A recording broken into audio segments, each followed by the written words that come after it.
बिस्मिल्लाहिर्रहमानिर्रहीम। Discover regional के मुअज़्ज़ज़ नाज़रीन, अस्सलामु अलैकुम। अब किस नंबर 285 मुलाहिज़ा फरमाएँ। मुझे जीप में खाने पीने का सामान, चाय, सिगरेट, हर चीज़ मिली और पानी नहीं मिला तो मुझे थोड़ा सा ताज्जुब हुआ कि इस एहतमाम से रवाना होने वाले पानी कैसे भूल गए। फिर मैंने जेरी कैन को खोल कर सूंघा तो पेट्रोल की महक नहीं आई और मैंने उसे उतार लिया। जंगल में हमने बाकायदा दस्तरख्वान बिछा के खाना शुरू किया। बिस्मिल्लाह कीजिए मिर्ज़ा नौशा, मैंने कहा। तनावुल फरमाइए। बड़ा एहतमाम कर लिया आपने, गालिब ने कहा। वल्लाह आपने बड़ा तकल्लुफ़ किया। बस किबला, शर्मिंदा ना कीजिए, गरीब के पास यही था, मैंने कहा और कह मार के अंसा क्योंकि टिफ़िन कैरियर के 4 डिब्बों में से एक में नरगिसी कोफ्ते थे, दूसरे में भुना हुआ मुर्ग, तीसरे में पराठे थे और चौथे में हलवा। वाह यार, आज फिर साबित हुआ कि खाता वही है जिसके मुकद्दर की मोहर हर दाने पर हो, मैंने कहा। सुबह हम सोच भी नहीं सकते थे कि दोपहर के लंच का मेन्यू ऐसा शानदार होगा, गालिब ने कहा। वो थानेदार के साथ पुलिस को देखकर तो सिर्फ शामती आमाल का ख्याल आया था, इस दावत बेमिसाल का नहीं, मैंने कहा। वो बड़े एहतमाम से खाना लेकर चले होंगे। हाँ, मंगवाया होगा किसी हवालाती के घर से, मैंने कहा। थानों में यही होता है, सरकारी फंड जो हवालाती की खुराक का इंतज़ाम करने के लिए मिलता है वो अलग ख़ज़म, घर वाले हवालात में बंद अजीज़ों के लिए जो भेजते हैं वो भी ख़ज़म। रोज़ मुफ्त का तरमाल मिलता है, इसलिए तो दोनों ड्रम बने हुए थे। किस लिए आए थे और क्या कर चले, गाली बोला। नरगिसी कोफ्तों और हलवे पराठे की जगह जूते खाए और गालियाँ खाईं। तूने मुझे उनकी याद दिला दी मिर्ज़ा, मैंने कहा। हमारे बाकी साथी। गालिब का हाथ रुक गया। राबिया और टैडी, मालूम नहीं उन्हें आज खाने को क्या मिला होगा, मैंने उदासी से कहा। राबिया के ख्याल से नवाला मेरे खल्क में अटक गया था, मुझसे और नहीं खाया गया। गालिब ने भी हाथ खींच लिया।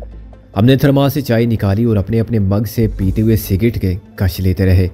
बहुत देर तक हम अपने अपने ख्यालों से हम कलाम रहे। फिर गालिब ने कहा, अब चलना चाहिए, तू ये कपड़े बदल ले।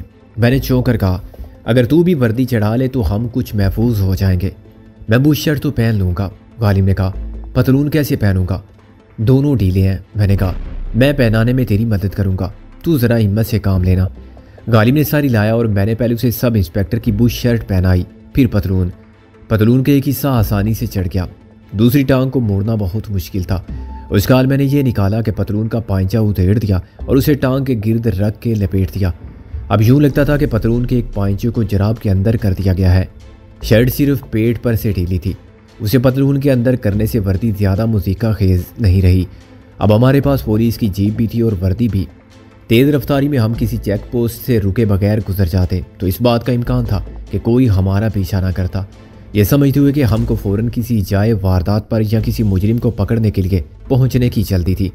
अगर इस वक्त हम रवाना हो जाते तो वो सब ना होता जो बाद में हुआ, लेकिन मुझ पर मुर्गन गज़ाओं का असर हो रहा था और थोड़े आराम की मोहलत मिली तो मुझ पर गुनूदगी तारीख होने लगी थी। कैलूला फरमाने की तजवीज़ मैंने ही पेश की और गालिब ने मंजूर कर ली, इस शर्त पर कि हम घोड़े बेचकर नहीं सोएंगे और सिर्फ 1 घंटा आराम करेंगे। लेकिन वहाँ हमारे पास कोई अलार्म तो था नहीं कि हमें 1 घंटे बाद बेदार करता। थकन इतनी ज़्यादा थी कि मैं तो आंखें बंद करते ही सो गया। एक पुरसकून नींद थी, चुनाचे बेख्वाब थी।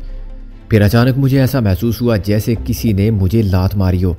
मैंने आंखें खोले बगैर कहा, कौन है बे? तुम्हारा बाप, उल्लू के पट्ठों, किसी ने खौफनाक लहजे में कहा। मैं चौंका और एकदम उठ बैठा। सही सूरत हाल का अंदाज़ा करने में मुझे कुछ देर लगी। गालिब को मुझसे पहले उठा दिया गया था और वो एक टांग सीधी किए बैठा हुआ था। हमें उठाने वाले 2 अफराद थे। जिसने मुझे लात मारी थी वो मेरे सर पर सवार था। उसके हाथ में रिवाल्वर था। उसने मलेशिया की शलवार कमीज पहन रखी थी और सर पर पगड़ी के अंदाज में बहुत बड़ा साफा बांध रखा था, जिसके एक कोने से उसने अपना मुंह छुपा लिया था। ये डाकुओं का रिवायती हुलिया था। दूसरा शख्स भी इसी हुलिये में था, मगर उसके हाथ और पेशानी देखते ही मैं समझ गया कि वो दोनों कौन हो सकते हैं। गालिब का कहा दुरुस्त हुआ था। हम आसमान से गिरकर सचमुच खजूर में अटक गए थे। ये वही मफरूर डाकू थे। उठोए थानेदार, उस डाकू ने मुझे दूसरी लात रसीद की, जिसे पाटे खान समझा जा सकता था क्योंकि वो सूरजमुखी नहीं था। दूसरे के बिल्कुल सफ़ेद हाथ और सफ़ेद पेशानी जाहिर करते थे कि वो गोरा डाकू है। पाटे खान बिल्कुल फिल्मी विलन के अंदाज में मुझसे मुखातिब था और लहजे को खौफनाक दहशत ज़दा बना के बात कर रहा था। ये उसका कुदरती अंदाज नहीं था। मैं उठ के खड़ा हो गया। तुम पाटे खान हो? आहो, पाटे खान मेरा नाम है, वो गर्ज कर बोला। तेनू चंगी तरह मालूम है फिर भी सवाल करना है? मुझे हुक्म है कि तुम जहाँ नजर आओ तुमको गिरफ्तार कर लूँ, मैंने तफरीह के लिए कहा। पाटे खान ने फिर एक फलक शगाफ फिल्मी कहका लगाया। ओए कौन है तेनू हुक्म देने वाला?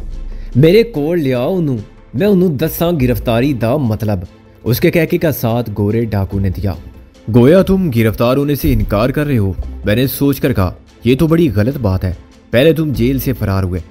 वो दोनों फिर ड्रामाई अंदाज में हंसे। ओए सानू जेल दियां दीवारां नहीं रोक सकदियां। वो दोनों मेरे और मोहसिन के रिवाल्वर पहले ही उठा चुके थे। चुनांचे उनको इत्मीनान और एतमाद हासिल था कि हम नियत्ते उनका क्या बिगाड़ सकते हैं। वैसे भी डाकुओं की राय पुलिस वालों के बारे में अच्छी नहीं होती और वो सबको एक जैसा हराम खोर और बुज़दिल समझते हैं। वो मेरे इतना करीब था कि मैं जब चाहता उसे एक झटके से अपनी तरफ खींचता, उसका रिवाल्वर गिराता और एक ही बार में उसे उठा के गोरे डाकू पर दे मारता, इस तरह के वो दोनों फिर ना उठ पाते। लेकिन मैंने जल्दी नहीं की।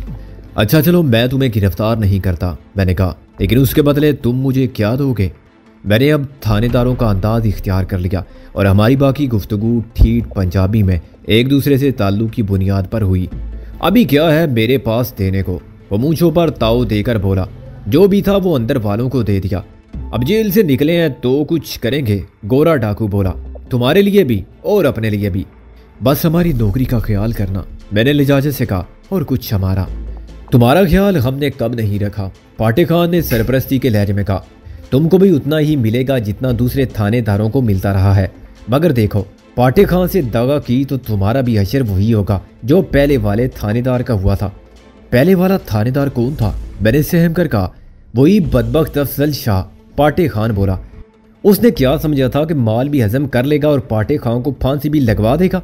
उसने मेरे साथ भी गद्दारी की। उसकी मुखबरी से मैं गिरफ्तार हुआ। मेरे सब साथी पुलिस मुकाबले में मारे गए। गोरा डाकू गुस्से से बोला। आज उसकी और उसके सारे खानदान की कब्रें एक ही जगह बनी हुई हैं, पाटे खान फखर से बोला। लेकिन पाटे खान सजाए मौत पाके भी आज़ाद है और आज़ाद रहेगा। उसने अचानक या अली का नारा मारा। मैं उछल पड़ा। मैं इस इलाके में बिल्कुल नया हूँ, मुझे कुछ मालूम नहीं, बस इतना बताया गया था कि कोट लखपत जेल से 2 डाकू पाटे खान और गोरा डाकू फरार हो गए हैं और इसी जंगल में छुपे हुए हैं। 2 दिन पहले मैं संग जानी स्टेशन पर था, टैक्सला के पास। क्या नाम है तेरा थानेदार? पाटे खान ने मेरे शरीफाना लहजे और ताउन करने के अंदाज से मुतासिर होकर कहा। अगर वो जाहिल ना होता तो वर्दी पर लिखा हुआ नाम पढ़ लेता और ये सवाल ही ना करता। मैंने अपने सीने पर नज़र डाली और कहा, नसीब अली, ये मेरा मातहत आगा मुबारक है। ये तला गंग से मेरे साथ ही पहुंचा है। हमें चार्ज लेते ही इधर भेज दिया गया है, इसलिए तुम्हारे बारे में हमारी मालूमात ना होने के बराबर है। अब मुलाकात हुई है तो इंशाअल्लाह हम भी बता देंगे कि हम सज्जनों के सज्जन हैं और दुश्मनों के दुश्मन। यही हमारा भी उसूल है नसीब अली, पाटे खान ने कहा। हमसे बना के रखेगा तो ऐश करेगा, तुम भी ऐश करोगे, मगर इतना ख्याल रखो कि मैं सरकारी मुलाजिम भी हूँ, मेरी ये वर्दी उतर ना जाए, मैंने कहा। पाटे खान ने फिर कहका मारा। ओए तेरी वर्दी कौन उतार सकता है हमारे होते हुए? अफजल शाह भी हमारा साथ देता तो जिंदगी उसका साथ देती। अब इस तरह कितनी देर खड़े रहोगे? मैंने कहा। बैठ जाओ और हमें अपने बारे में बताओ। ये कोई चाल तो नहीं है? वो मशकूक लहजे में बोला। पाटे खान, बैठने और गप लगाने के लिए वक्त नहीं है। गोरे डाकू ने उसे तंबीह की। तू जिनको नहीं जानता उन पर भरोसा कर रहा है। भरोसा कर रहा हूं मैं अपनी हिम्मत और ताकत पर, पाटे खान ने मूंछों को बल दिया। रब दी सौ चाल होगी तो ये खुद देख लेगा। पूरी 6 गोलियां मेरे पिस्तौल में हैं। 6 गोलियां तो मेरे पास भी हैं, तो फिर डर कैसा? 10 लाशें फलांग के जा सकते हैं हम, और उनमें 2 लाशें इनकी भी होंगी, पाटे खान बोला। 10 क्यों? मैंने कहा 12 क्यों नहीं? पाटे खान गला फाड़ के हंसा। एक एक गोली हम अपने लिए रखेंगे। अब हम जिंदा हाथ नहीं आएंगे कि वो हमें फांसी चढ़ाएं। क्या तुम दोनों को सजाए मौत हो चुकी है? मैंने कहा। अब तक 14 कत्ल किए हैं, एक बार सिर्फ हुक्म हुआ है फांसी का। फांसी की तारीख भी तय हो गई थी, मगर है कोई माई का लाल जो पाटे खां को लटका सके? वो सीने पर हाथ मार के बोला। ये बता, आगे पीछे कोई और पुलिस पार्टी है? नहीं, सड़क पर बहुत आगे एक पार्टी है, मैंने कहा, लेकिन वो यहाँ नहीं आ सकते। तुमको मुझसे कोई खतरा नहीं, इत्मीनान से कुछ देर आराम करो। हम भी तो बेफिक्र सो रहे थे, हालांकि हमें मालूम था कि तुम इसी जंगल में हो। तुझे डर नहीं था हमारा? वो कुछ कायल होकर बोला। डर होता तो मैं सो सकता था। मुझे पता था कि तुम सोते में गोली नहीं मारोगे क्योंकि तुम बहादुर आदमी हो, मैंने कहा। मैं तुमसे मिलना भी चाहता था। गोरा डाकू ज्यादा ज़हीन था, पाटे खां बातों में मत आ। ओ नहीं यार, मेरा दिल कहता है ये थानेदार दिल का खरा है। पाटे खां बोला। मेरे साथी की टांग तो टूटी हुई है। मैंने कहा तुम देख सकते हो ये बिल्कुल बेदरर है। मेरा रिवॉल्वर तुम्हारे पास है। आखिर मैं किस तरह यकीन दिलाऊं तुम्हें कि मैं तुम्हारा दुश्मन नहीं हूं। मुझे अपनी जान भी प्यारी है और बीवी बच्चों की जिंदगी भी। ला जीप की चाबियां हमारे हवाले कर। गोरे डाकू ने हाथ फैलाया। मैंने चाबियां उसकी तरफ उछाल दी। और कोई खिदमत? कहो तो ये वर्दी भी उतार के दे दो। और नहीं यार, पाटे खान ने रिवॉल्वर हटा के मेरे कंधे पर हाथ रखा। मुझे एतबार है तुझ पर, तो फिर बैठो खाना खाओ। मैंने कहा पराठे, कुक्कड़, हलवा। अच्छा वाह भाई वाह, वो बोला और फौरन बैठ गया। गालबन वो दोनों भूखे थे और जेल से फरार होने के बाद अब तक उन्होंने कुछ नहीं खाया था कि खाने पर टूट पड़े। वो 4 अफराद का खाना था और हमने उसका 1/3 भी नहीं खाया था, मगर उन्होंने ज़रा सी देर में सब साफ कर दिया। मैं गालिब को आंख मार के इस ड्रामे में शरीक कर चुका था। उन दोनों को नाक आउट करके जेब में डालना कोई मुश्किल काम न था, लेकिन पहले मैं ये जानना चाहता था कि वो किस कुमाश के डाकू हैं और उनके जराइम की तादाद क्या है। खाने के बाद उन्होंने हमसे सिगरेट लेकर पिए और लंबे लंबे सूटे लगाने लगे।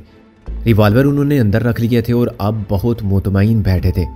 पाटे खां की केस हिस्ट्री ज़्यादा पुरानी थी। वो शरीफ वालदैन की खबीस औलाद था। आवारगी के शौक में घर से निकला, जेब कतरों की सोबत से मुस्तफ़ीद हुआ। फिर जेल गया तो चोरों के गिरोह में शामिल हुआ। दूसरी बार और तीसरी बार जेल जाने से तजर्बा हासिल हुआ तो छोटे छोटे डाके डालने लगा। कुछ दिन किस्मत ने साथ दिया। चंद वारदातें कामयाब रहीं और उसे एक बड़े डाकू ने अपने गिरोह में शामिल होने की दावत दी। उस वक्त तक वो 3 कत्ल कर चुका था, 2 फरार होते हुए और 1 दुश्मनी में, मगर पकड़ा नहीं गया। गिरोह में शामिल होकर उसका हौसला बढ़ गया। वो बड़े डाके डालते थे और उनका मुकाबला करने की हमाकत करने वाले मारे जाते थे। जब वो आखिरी बार पकड़ा गया तो अपने हिसाब से कत्ल की 10 वारदातें कर चुका था, मगर पुलिस को वो सिर्फ डकैती में मतलूब था। उसे 7 साल की जेल हुई। वो बाहर निकला तो पुराने साथी मारे जा चुके थे। 3 को फांसी हो गई थी, 4 पुलिस मुकाबलों में हलाक हुए थे और बाकी इधर उधर हो गए थे। उसे अपना गिरोह बना लिया और 2 साल तक उसी इलाके में दहशत फैलाता रहा। बिलाखिर एक सब इंस्पेक्टर अफजल शाह ने उसकी हर पेशकश मुस्तरद कर दी, लाखों पर थूक दिया और जान की बाजी लगा के उसे गिरफ्तार करा दिया। पाटे खां के साथियों ने अफजल शाह को कत्ल कर दिया और उसके घर को आग लगा दी। अफजल शाह के बीवी बच्चे अंदर ही जल कर मर गए। डाकुओं ने बाहर से कुंडी लगा दी थी और जब वो अंदर से मदद के लिए चीख रहे थे तो वो बाहर हवाई फायर कर रहे थे ताकि लोग करीब ना आए। अफजल शाह मर गया, मगर वो पाटे खां की सारी कामयाबियों का तिलिस्म तोड़ गया। वो पाटे खां के खिलाफ 4 अफराद के कत्ल का पक्का केस बना चुका था, जिसमें सबूत गवाह सब पक्के थे। जब अफजल शाह कत्ल कर दिया गया और उसके ख़ानदान को इतनी बेरहमी से जला दिया गया तो पुलिस का पूरा महकमा पाटे खां को फांसी लगवाने पर तुल गया। उसके खिलाफ मजीद कत्ल के मुकदमात बनाए गए। उसे मुतअद्दिद डकैती की वारदातों में मुलव्वस कर लिया गया जो उसने नहीं की थी। किसी डाकू से थानेदारों की मिली भगत जियो और जीने दो, बल्कि ऐश करो और ऐश करने दो के असूल पर होती है। मगर पाटे खां ने अफजल शाह के साथ जो कुछ किया था उसने हर थानेदार को यह सोचने पर मजबूर कर दिया था कि यही उनके साथ भी हो सकता है। डाकू बहरहाल डाकू हैं। उनको यह एहसास नहीं होना चाहिए कि थानेदार उनसे डरते हैं या उनके ज़र खरीद गुलाम हैं। उनके दरमियान कोई बकाए बाहमी का समझौता होता है तो ये थानेदारों की दी हुई रियायत है। कोई थानेदार ये रियायत नहीं देता तो उसे कत्ल करना तमाम थानेदार बरादरी की तौहीन है। किसी थानेदार की शराफत, असूल परस्ती, ईमानदारी उसका ऐब सही, मगर जुर्म बहरहाल नहीं है। और अगर जुर्म है तो किसी डाकू को यह इख्तियार नहीं दिया जा सकता कि वो उसको सजा दे। एक गलत हरकत ने पाटे खां को तख्ते-ए-दार तक पहुंचा दिया। पुलिस ने उसके खिलाफ दर्जनों ऐनी शाहिद अदालत में ला खड़े किए। जब पाटे खां को सजाए मौत सुनाई गई तो उसे एहसास हुआ कि मामला कितना संगीन हो गया है। उसने जेल से थानेदारों को पैगामात भेजे कि वो तलाफी के लिए तैयार है, मगर बात ना बनी। उसने गोरे डाकू से मदद मांगी कि मैं और तुम खरीफ सही, मगर एक मकतूल थानेदार के लिए सब थानेदार उसकी जान के दुश्मन हो गए तो क्या एक डाकू साथी के लिए दूसरे डाकू मिलकर कुछ नहीं करेंगे? गोरे डाकू ने इस अपील पर लब्बई कहा। अपील की समाअत की तारीख पर पाटे खान को जेल से अदालत लाया गया तो गोरे डाकू की पलटन ने हमला कर दिया। गोरे डाकू को इल्म न था कि मुखबरी हो चुकी है। उसने पूरी कुव्वत के साथ हमला किया और उसे यकीन था कि वो पाटे खान को छुड़ा कर ले जाएगा, मगर उस रोज़ पाटे खान के लिए खुसूसी हिफाजती इंतजामात किए गए थे। सख्त मुकाबले में 2 पुलिस वाले मारे गए और 2 आम आदमी। गोरे डाकू के 4 साथी हलाक हुए और पाटे खां को छुड़ाने के लिए आने वाला गोरा डाकू खुद गिरफ्तार हो गया। पाटे खां की हर अपील मुस्तरद हो गई। गोरे डाकू को सेशन कोर्ट से सजाए मौत सुना दी गई। थानेदार बरादरी उसके खिलाफ भी मुतहिद हो गई थी। गोरे डाकू ने कोट लखपत जेल से SOS अरसाल किए, जो बाहर बहुत से घरों तक पहुंचे। उन्होंने ताकत की इस्तेमाल से गुरेज किया, क्योंकि कोट लखपत जेल को तोड़ के किसी सजाए मौत पाने वाले कैदी को निकालना अमलन नामुमकिन था। उन्होंने रिश्वत का लंबा चक्कर चलाया, नीचे से ऊपर तक लाखों की थैलियां पहुंचा दी और बिलाखिर पाटे खान और गोरा डाकू काल कोठरी से फरार होने में कामयाब हो गए। बाकी रिस्क उनका अपना था। वो अब सिंध के जंगलात में रोपोश हो जाने का इरादा रखते थे। सैकड़ों मील दूर जाना उनके लिए बेहद ज़रूरी था, क्योंकि यहाँ फांसी का फंदा तकरीबन उनके गले में पड़ चुका था। पाटे खान यकीनन बेवकूफ़ था कि उसने बाहर निकलते ही फिर पुलिस से गठजोड़ का सोचा। ये नहीं सोचा कि इसी पुलिस ने उसे कहाँ पहुँचा दिया था। मालूम नहीं क्यों उसका रद्देमल इंतकामी नहीं हुआ, वरना वो बाहर निकल के उन सब को कत्ल करता जो उसके खिलाफ इस्तेमाल हुए या उसकी जान के दुश्मन बने। गालबन 2 साल काल कोठरी में गुजारने के बाद उसका हौसला ख़त्म हो चुका था। एक थानेदार को कत्ल करने की सज़ा बहुत सख्त मिली। उसने मौत को रूबरू देख लिया था, एक ऐसी तारीख के रूप में जिसकी सुबह फांसी के अंधे कुएं में होती।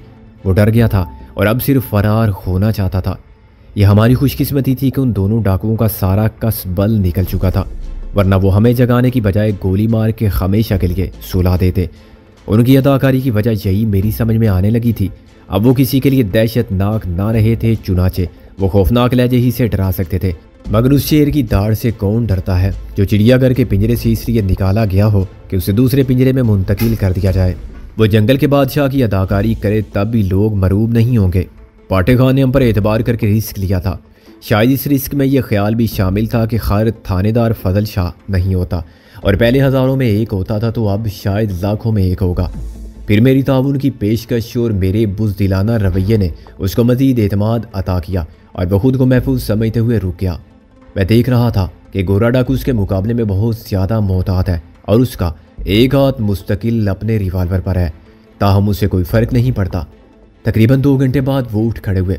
अच्छा भाई सज्जन नसीब अली, अभी तो हम चलते हैं। वो बोला, तुम मेरी जीप ले जा सकते हो। मैंने मुर्दा आवाज़ में कहा। मैं क्या जवाब दूँ? पाटे खान ने कह का मारा, ओए जो दिल करे कह देना कि डाकू पाटे खान के साथ पुराने साथी थे, उन्होंने बेबस कर दिया। मगर हम बेबस कहाँ हैं? मैंने कहा। कम से कम हमें बांध के डाल जाओ, गालिब ने कहा। मगर यहाँ नहीं, मैंने कहा। सड़क पर डाल देना ताकि कोई उठा ले। मेरा ये मात है, तू चल भी नहीं सकता। चल भाई जैसे तू राजी, पाटे खान बोला। इसे जीप में डाल दे। मैंने इत्मीनान से गालिब को पीछे वाली सीट पर बिठाया, जहाँ गोरा डाकू पहले से बराजमान था। उसने अब अपना रिवाल्वर निकाल लिया था। तुम जीप चलाओ, गोरे डाकू ने मुझे हुक्म दिया, और ख्याल रखो कि पीछे से भी मैं दिल में गोली उतार सकता हूँ। मैं खिफ़त से मुस्कुराया। क्यों डराते हो गोरे बादशाह? मगर उसी वक्त मेरा पूरा जिस्म बिजली की तरह हरकत में आ गया। मैंने दायां हाथ गोरे डाकू पर डाल दिया, बाएं हाथ से मैंने उसके बाजू पर वार किया और मैंने बाजू की हड्डी की टूटने की साफ आवाज़ सुनी। मगर इससे कबल ही वो पाटे खां पर गिर चुका था, जो जीप में सवार होने वाला था। मैंने उनको उठने की बिल्कुल मोहलत ना दी। मेरी एक लात पाटे खां के सर पर लगी और उसका सर जीप की साइड से टकराया। गोरे डाकू का हाथ लटक कर झूलने लगा था, मगर उसने फ़ौरन रिवाल्वर को दूसरे हाथ में लेने की कोशिश की। मेरे दूसरे पैर की किक उस हाथ की कलाई पर पड़ी। रिवाल्वर उसके हाथ से उठ गया और वो बुरी तरह चिल्लाने लगा और पाटे खां को गालियाँ देने लगा। उसका दूसरा हाथ भी कलाई के टूट जाने से नाकारा हो गया था। पाटे खां मुझे गालियाँ देता उठा तो मैंने उसे फ्लाइंग किक मारी। वो दोबारा जीप से टकराया और उसे चक्कर आ गए। मैंने उसे अपनी तरफ खींचा और सर से ऊपर उठा के नीचे दे मारा। वो लंबे लंबे सांस लेने लगा और वहीं पड़ा रहा। गोरा डाकू अचानक भाग खड़ा हुआ। उसके पीछे दौड़ने से पहले मैंने पाटे खां पर आखिरी वार किया ताकि वो उठे तो गालिब को नुकसान ना पहुंचा सके। उसकी आंखों की पुतलियां चढ़ गई और उसका कराना बंद हो गया। मैं जब गोरे डाकू के पीछे लपका तो वो तकरीबन 50 कदम आगे था। मैंने पाटे खां का रिवाल्वर उठा लिया, चुनाचे मैंने उसे पीछे से चिल्लाकर वार्निंग दी, गोरे की औलाद रुक जाओ वरना मैं शूट कर दूंगा। जवाब में एक गोली आई जो शायद मेरे कान को छूती हुई गुजरी। मैंने एकदम गोता मारा और एक दरख्त की ओट में हो गया। इस हालत में गोरे डाकू के निशाने का खता हो जाना ही मुमकिन था। शायद उसने अपने शिकस्ता बाजू वाले खास से काम लिया था, वरना जिस हाथ की कलाई टूटी थी उससे वो रिवाल्वर नहीं थाम सकता था। इसमें कोई शक नहीं कि टूटे हुए बाजू वाले खास से फायर करना भी आसान था, मगर मुझे ज़्यादा अफसोस अपनी बेवकूफ़ी पर हुआ। मैं ये भूल गया था कि गोरे डाकू के पास भी 2 रिवाल्वर हैं, एक उसका अपना और दूसरा वो जो उसने गालिब से छीना था।